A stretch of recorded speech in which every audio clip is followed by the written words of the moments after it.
मित्रों नमस्कार, हमारा नाम है हर्ष तिवारी और स्वागत के साथ यह निवेदन करते हैं कि कृपया इस चैनल को सब्सक्राइब जरूर करें, वीडियोस को लाइक करें और शेयर भी करें। मित्रों, आज का जो विषय है वो बहुत ज़्यादा विशेष होने वाला है, क्योंकि इसमें हम एक ऐसी विधि बताने वाले हैं जिसने हमको बहुत अधिक लाभान्वित किया है। ये जो विधि है भगवान श्री राम से संबंधित है। ये विधि है कि नवरात्र में श्री राम रक्षा स्तोत्रम को कैसे सिद्ध किया जाए। तो इस विधि को देखते हैं। अब पहले ये लोगों के दिमाग में ये बात आ सकती है कि दिन तो नवरात्र के चल रहे हैं देवी के, तो इसमें फिर राम जी की चर्चा क्यों, राम रक्षा स्तोत्र क्यों? तो राम जो हैं उनकी जीवन संगिनी जो है साथ में बैठी हुई जानकी जी, माता सीता, वो और कोई नहीं साक्षात जगदम्बा हैं, जगत जननी है, दुर्गा हैं। और इन नवरात्रों में सबसे अधिक जो पूजा पाठ होता है, जगराते होते हैं, अनेक पूजा विधियां होती हैं, वो होती है वैष्णो देवी मंदिर में जो जम्मू में स्थित है। तो माता वैष्णो देवी की जो कथा है वो तो पूरी तरह राम जी से ही संबंधित है। आप माता वैष्णो देवी की कथा यदि देखेंगे तो आपको ज्ञात होगा कि माता वैष्णो देवी का जो पूरा जीवन चरित्र है भगवान श्री राम के आसपास ही घूमता है और अभी भी वे भगवान श्री राम से विवाह हेतु ही प्रतीक्षा कर रही हैं, कल की अवतार की। तो नवरात्र में श्री राम रक्षा स्तोत्रम एक बहुत विशेष पाठ हो जाता है और यदि इन दिनों में इसका उचित विधि के अनुसार पाठ किया जाए तो ये हमारे जीवन में विशेष लाभ दे सकता है। तो अब इसके पाठ की विधि क्या है, तो इस विषय में बहुत सरल विधि की यहाँ चर्चा होगी। मित्रों, यदि कोई भी पाठ किया जाता है, कोई भी व्रत किया जाता है, कोई भी अनुष्ठान किया जाता है, तो सर्वप्रथम श्री गणेश जी की आराधना करनी चाहिए। तो इसके लिए ओम गम गणपते नमः, ओम गम गणपते नमः, ऐसे इस मंत्र का 5 बार उच्चारण किया जा सकता है। उसके बाद फिर राम रक्षा स्तोत्र का पाठ किया जाना चाहिए। ये जो राम रक्षा स्तोत्र है ये श्री राम जी की स्तुति का एक महान ग्रंथ है, छोटा सा ग्रंथ है, लेकिन इसकी महिमा अपरंपार है, अपार है। वैसे तो श्री राम जी की स्तुति के लिए, उनकी यशगान के लिए अनेक ग्रंथ हैं। श्रीमद् वाल्मीकि रामायण है, महर्षि वाल्मीकि द्वारा रचित, और इस कलयुग में रची गई श्री रामचरितमानस है जो गोस्वामी तुलसीदास जी द्वारा रचित है।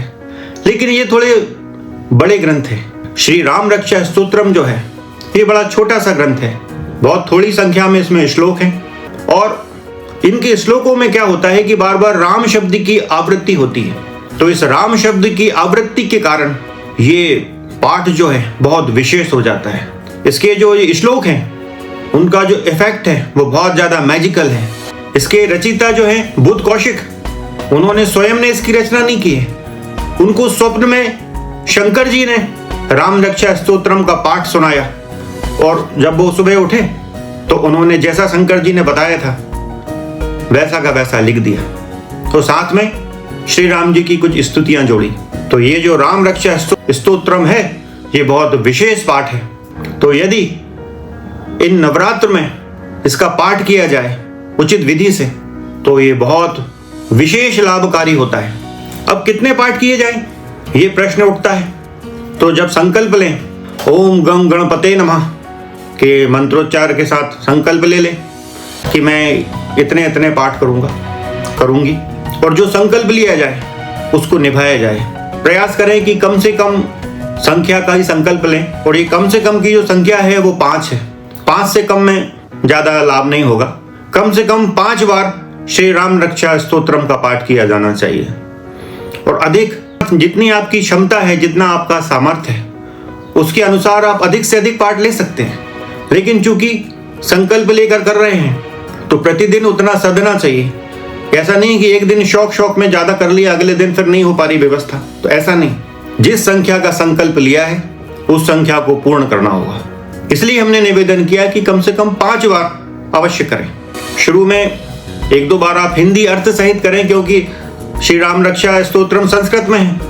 तो चूंकि हम लोग संस्कृत जानते नहीं हैं उसका जो माधुर्य है, उसका जो रस है, वो उसको हम ग्रहण नहीं कर पाते हैं। इसलिए शुरुआत में 1-2 दिन तक हिंदी पाठ भी करें।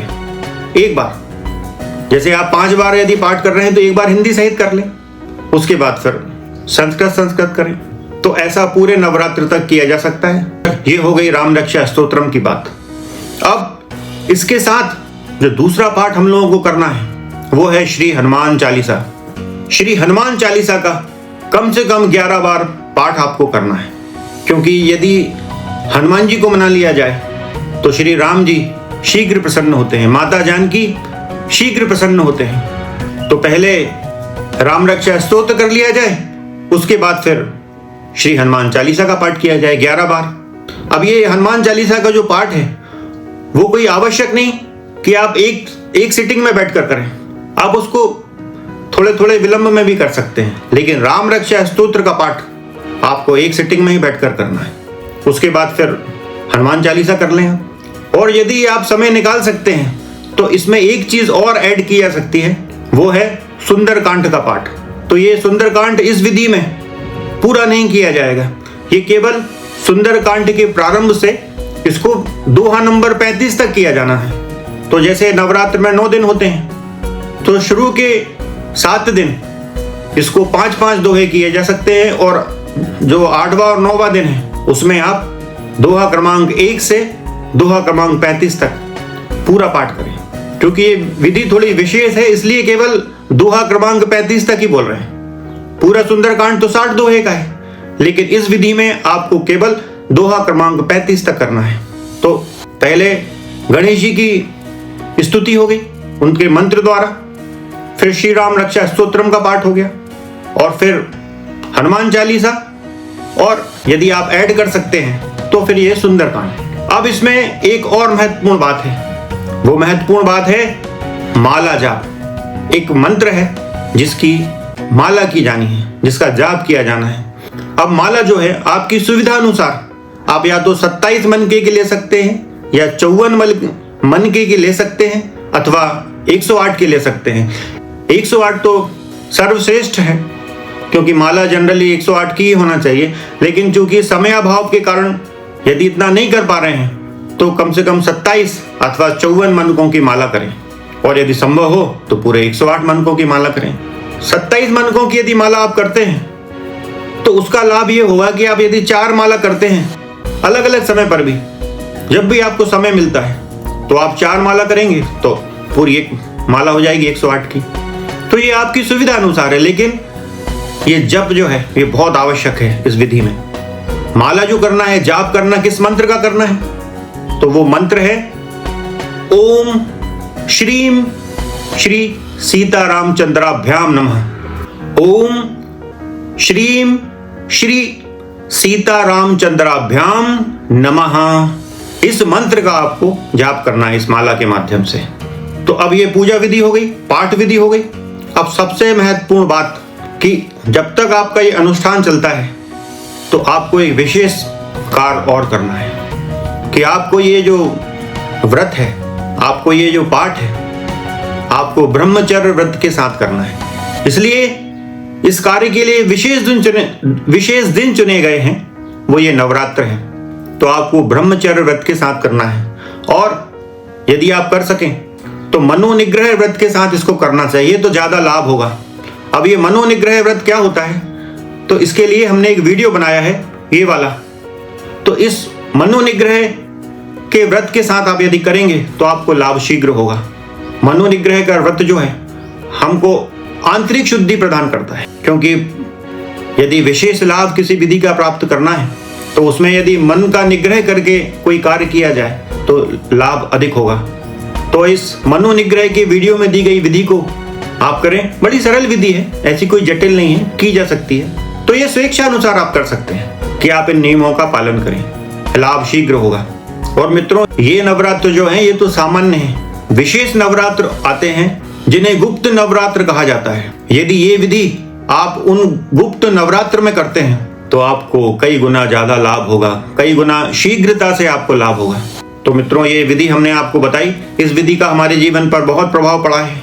इस विधि ने अनेक लाभ हमको दिए हैं। राम जी की कृपा दी है, तो हमने सोचा कि क्यों ना जन सामान्य को भी ये बात बताई जाए। अब चूंकि हमारे जीवन में तो जो राम भक्ति का प्रवेश हुआ है वो तो श्री हनुमान जी की कृपा से ही हुआ है, और विशेषतः श्री नीम करोरी बाबा जी की कृपा से ही हमारे ऊपर राम कृपा हुई है।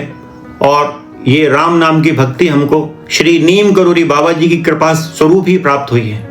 लेकिन नीम करोरी बाबा साक्षात हनुमान है, तो बिना हनुमान जी की आराधना के आप नीम करोरी बाबा की शरण में भी नहीं पहुंच सकते। तो इसलिए हनुमान जी की आराधना बहुत आवश्यक है। इसलिए यहाँ 11 बार हनुमान चालीसा का विधान रखा गया है। तो ये छोटी सी विधि है, आप इसको करें। बस जो संकल्प लिया जाए उस संकल्प को पूरा करें।